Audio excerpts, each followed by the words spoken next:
চিকিৎসক সংকটে ঝিনাইদহের ৫টি উপজেলা স্বাস্থ্য কমপ্লেক্সে বন্ধ হয়ে গেছে সিজারিয়ান অপারেশন। গর্ভবতীরা বাধ্য হয়ে ছুটছেন বেসরকারি ক্লিনিক ও হাসপাতালে। বাড়ছে খরচ ও ঝুঁকি। ভোগান্তিতে পড়ছেন গর্ভবতী ও প্রসূতিরা। ঝিনাইদহ থেকে শেখ সেলিমের পাঠানো তথ্য ভিডিওচিত্রে সাদিয়া ওমরের রিপোর্ট। অস্ত্রোপচারের সব সরঞ্জাম প্রস্তুত, তবে নেই চিকিৎসক।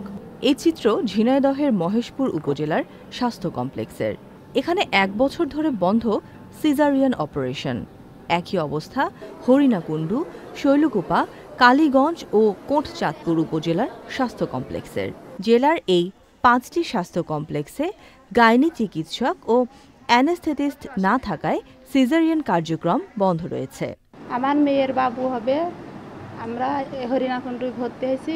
যদি এখান থেকে সিজার হয় তো অল্প কিছুতেই হয়ে যায়। এখন আমাকে ঝিনাইদহ গেলি কি অথবা কিনিলি গেলি অনেক ২০-২৫ হাজার টাকা লাগবে।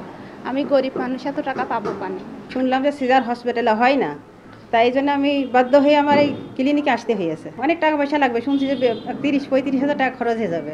এখন অজ্ঞান ডাক্তার নাই, এজন্য গরিব মানুষ এখানে তারা যত কষ্ট হোক, এই মাসখান হচ্ছে অপারেশন হয় না। সরকারি হাসপাতালে সেবা না পেয়ে অনেক গর্ভবতী যাচ্ছেন দূরের বেসরকারি ক্লিনিকে। একদিকে অতিরিক্ত খরচের বোঝা, অন্যদিকে অনিরাপদ অস্ত্রোপচারের ঝুঁকিতে পড়ছেন তারা। আমাদের জন্য আমরা উপর জানাইছি, লিখছি।